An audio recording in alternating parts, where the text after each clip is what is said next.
Welcome to Late Edition Crime Beat Chronicles, a Lee Enterprises podcast. I'm Ambre Moton, the producer and editor of the show, filling in for Nat Cardona, who's taking some well-deserved time off. If you haven't listened to the first 3 episodes in our latest series about the Osage Reign of Terror, please go back and listen to those before starting this one. So far, we've talked about the history of the Osage tribe and how they ended up in what became the state of Oklahoma, their oil-rich land, and how those rights to that land led to the horrible series of suspicious deaths, kidnappings, and the general environment of fear that made up the Reign of Terror. We've talked about the BOI's investigation and eventual conviction of those who were found guilty of the crimes. In this episode, we talk about the place in history and in pop culture that the Reign of Terror holds. This episode was recorded prior to the release of the film The Killers of the Flower Moon. The Osage Reign of Terror may not have a prominent spot in the United States history curriculum, but it has established its place in popular culture with multiple books, plays, radio shows, films, and more created about the events that went on during the 1920s. Most recently, the film Killers of the Flower Moon, based on a book by David Grann, was released on October 20th, 2023. Martin Scorsese directed, and Leonardo DiCaprio and Lily Gladstone star in the film. The Tulsa World's pop culture reporter Jimmie Tramel and I talked about the place the Reign of Terror holds in pop culture and a little more about the film. Why should people go see the movie, especially our true crime fans? I can't think of a reason that they should not go see the movie. It's one of the, just pure from a true crime standpoint, it's one of the biggest crimes in our nation's history that really has not been expounded on. I mean, it's crazy. This happened 100 years ago. And as far as us knowing about it, as far as the story being fleshed out, it never really came to light nationally at all until David Grann's fantastic book became a bestseller. And then Scorsese's movie is going to take it to the next level. And I should tell you that initially, the movie was going to be, here comes the FBI to solve these murders.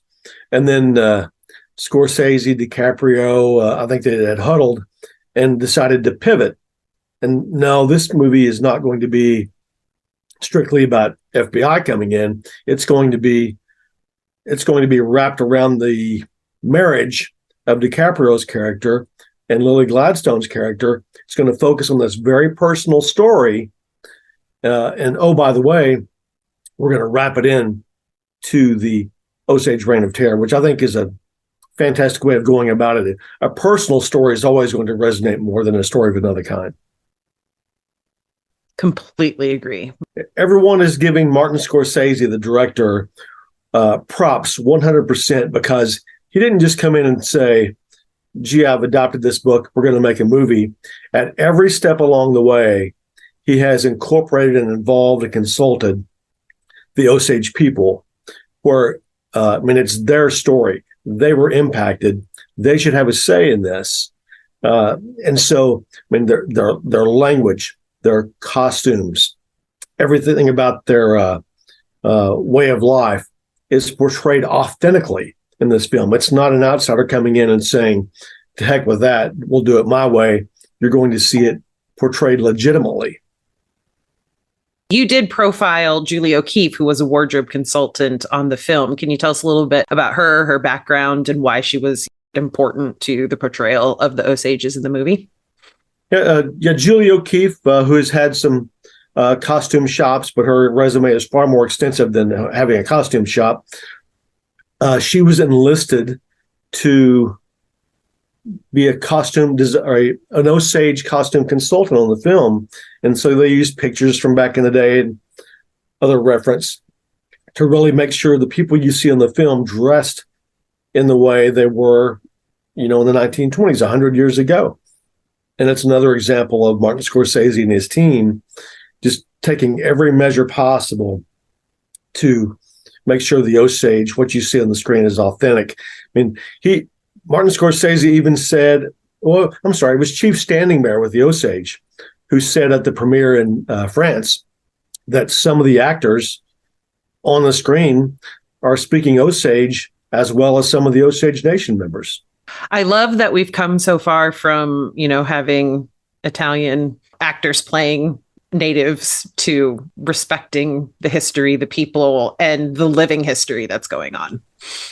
And yeah, Chief Jay Strongbow, the Native American wrestler, was an Italian, which is what you're talking about exactly. I mean, I can turn on any Western on TV in the next room and see Mr. Spock playing a Native American. I mean, I love Leonard Nimoy, but he's not a Native American. So we love, yes, that people of a certain ethnicity are playing those people in pop culture.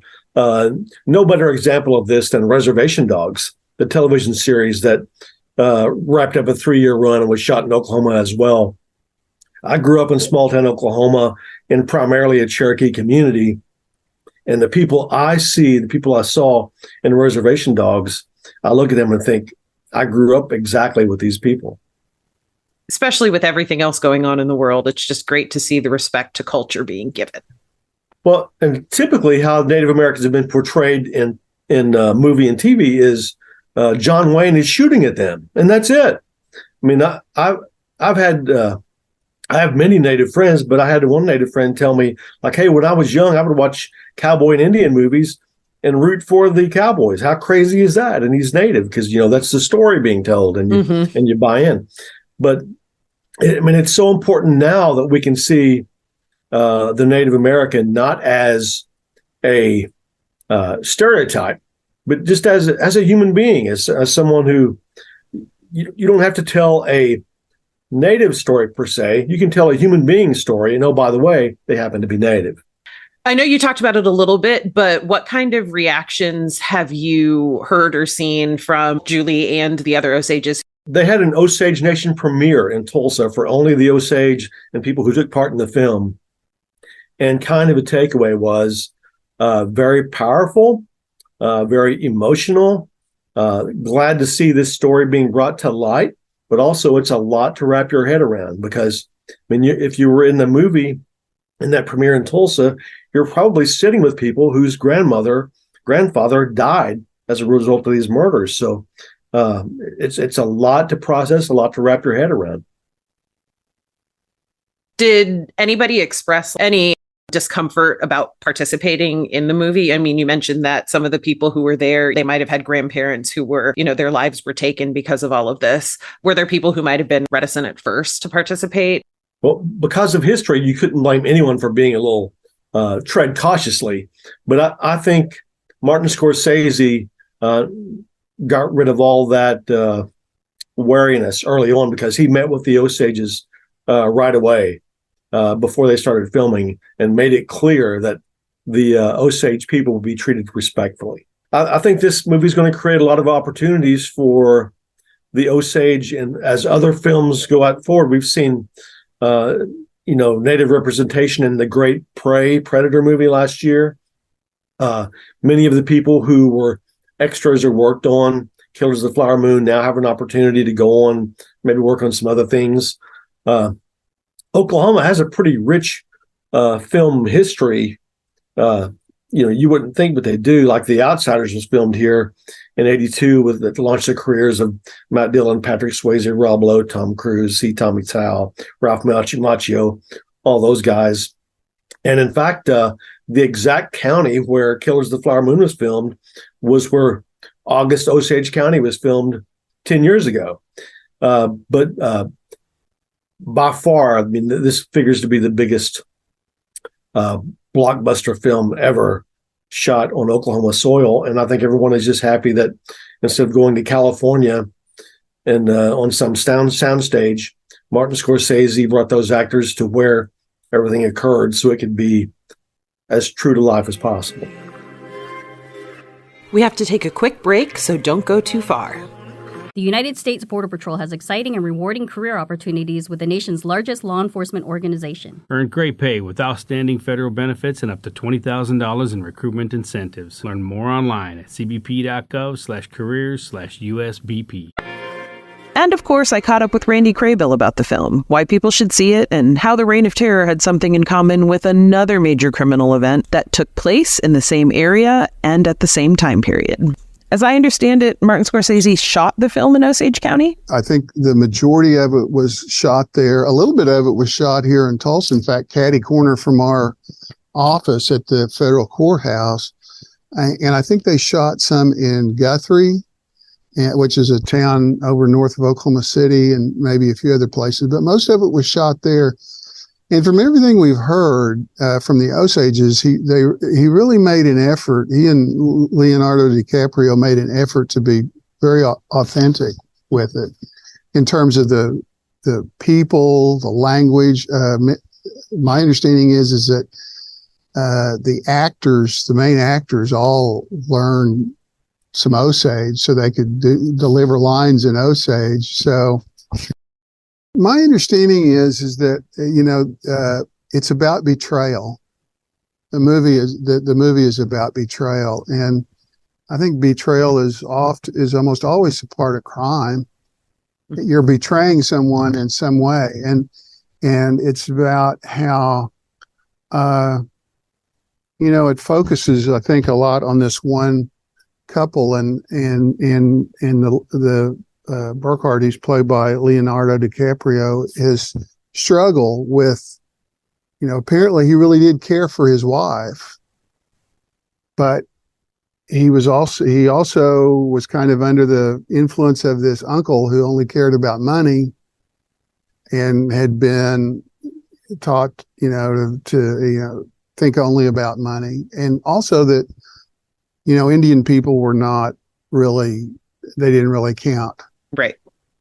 And I think, and that also often plays into crime. But I think there's a lot psychologically that people who are interested in crime would find insightful. Mm-hmm.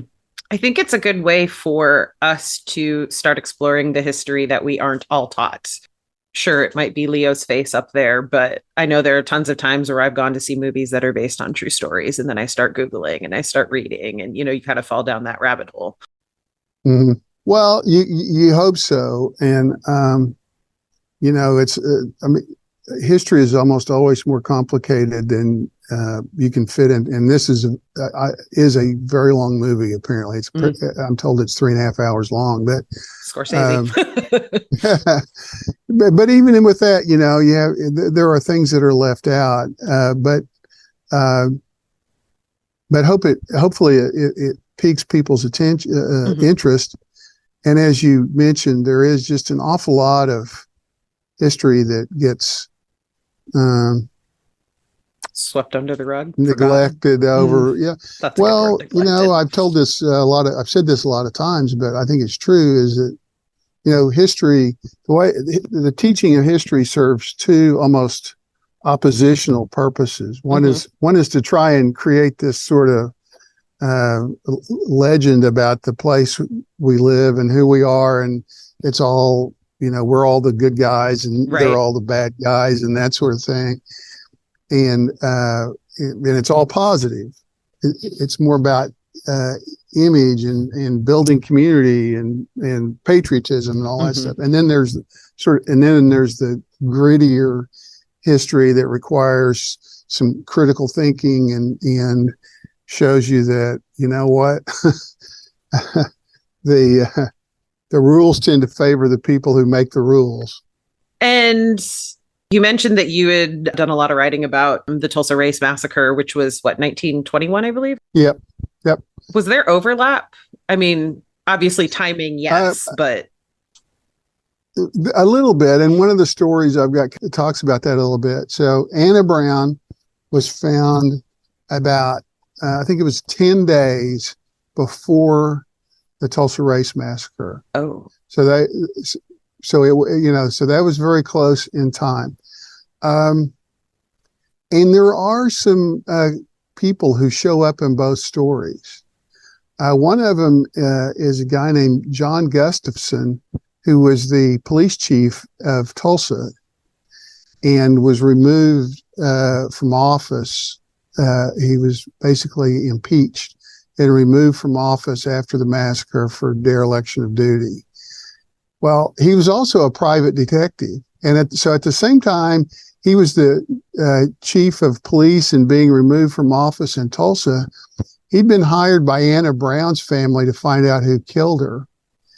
And so he spent a lot of time traipsing around Osage County. And according to the FBI, that what they concluded was that he was trying to play both sides. He'd come up with information and then he'd try and shop it and see who he could get the most money for. So and so there was that. And then there's another guy that is semi-important, a couple more. One is a guy named John Goldsberry, who at the time of the race massacre was the assistant county attorney in Tulsa. And he was the guy who was part of the prosecution of John Gustafson, and was also kind of involved in telling the people who, and I don't know how much of the Tulsa story you know, but there was this group of people that were trying to take over the Greenwood area, and they failed. And he was kind of in the group that was telling them, you can't do that. That's a bad idea. So then 8 years later, in 1929, he was the U.S. attorney in Tulsa. And he was involved in the final prosecution of Bill Hale and John Ramsey. And then finally, I'd mention, I guess there's two more. So also there was an attorney, again, named Prince Freeling. And Prince Freeling was the attorney general at the time of the Tulsa race massacre. And he came in and blowing and going, and he ran the grand jury and all that stuff. By the time that Ramsey and Hale were on trial, he was out of office, and he was part of their defense team. And so then I know these guys are all lawyers. It's amazing how many lawyers there are involved in this. But anyway, there's a lawyer named T.J. Leahy, who was from Pawhuska. And he was Gustafson's attorney in his impeachment trial. But then he was hired by the Osage people to look out for their interests in these prosecutions. And he was involved in the prosecution of every one of these people who went to trial, whether it was in state trial, the state court, or federal court. He was there as part of the prosecution, and was the guy that Burkhart went to during a state trial in Pawhuska and said, "I'm tired of lying. I just want to tell the truth." And he turned on his uncle. So there are people that are, I've never seen like a direct, the people who burned down Greenwood were stealing money from people. I haven't seen that, but there are some familiar names in Gotcha. there. I would say there is this connection, which is that in both cases, you see where the lives of minorities, of people of color, and especially women, just didn't matter very much. In Tulsa, when they decided they were going to do something different with the Greenwood area, they didn't ask the Black people who lived there. They had a thriving community. Yeah, right. Well, and who owned the property, by the way, for the most part. Right. So they formed this committee. Well, so in the Osage, it was like, in fact, there's a quote in one of the FBI reports from, there was a notorious outlaw who was approached about killing Bill and Rita Smith, and they're the folks who were blown up in the movie. And he said he wouldn't do it, that he had never stooped so low that he would kill a woman, even if she was an Indian. And so that that says it, right? These folks, they just, it wasn't so much, in my observation, it wasn't so much that they hated them. It was that they just didn't care. Right. You They know, weren't were in worth the anything. way. Yeah. They weren't worth anything. Yeah, that's exactly right. And so that is the connection. Very, I hate to say it's interesting because it's such horrific things happened, but it's impossible to teach comprehensive history, you know, especially at junior high school, you know, elementary level. I just wish that it was a little more comprehensive, I guess I should say. Yeah, I mean, I think one of the hard things about teaching school, whatever it is deciding what's important and what are the priorities as far as teaching. And so you do have to learn the fundamentals of history, but somewhere in there, you know, I think there's also room to learn about, you know, not everything was done, you know, virtuously. And you do have to question motivations and things like, why do people do what the things they do? I think that's just a useful life skill. You know, I think one of the things that's really hard when you're writing about things like this, whether it's Tulsa or talking about it or the Osage deal, is how you talk about a singular event that's particularly horrific and then put it in a larger context without appearing to or actually diminishing that one event. And so, you know, the only thing I'd say is that what happened in Osage County was a singular event and particularly distressing, but things like that happened all over and Oklahoma had some of during the oil booms of the early 20th century, some pretty bad places. And they say something about, you know, human greed and just sort of the human condition that we should be aware of. And like what we were talking about earlier, where we had I hope we've passed it, but, you know, I'm not always convinced we are, that, you know, people who are different than us just don't matter. Or people who are in our way don't matter. You know, as a reporter, always trying to look at what is singular about this event, but also how does it fit into sort of the universe of things, and how do you tell that story how do you balance it, you know, and how do you not diminish, you know, this one group or one individual's story, and yet present it in the full context. And that's where we're wrapping things up with the Reign of Terror. For more details about the crimes, life in the area in the 1920s, the film, Killers of the Flower Moon, and the Osages, please visit the Tulsa World's website. There are links in the show notes to all of the content the reporters and editors at the paper created. Don't forget to hit that subscribe button so you don't miss what's coming up next, and you can go back and check out any of our past episodes that you may have missed.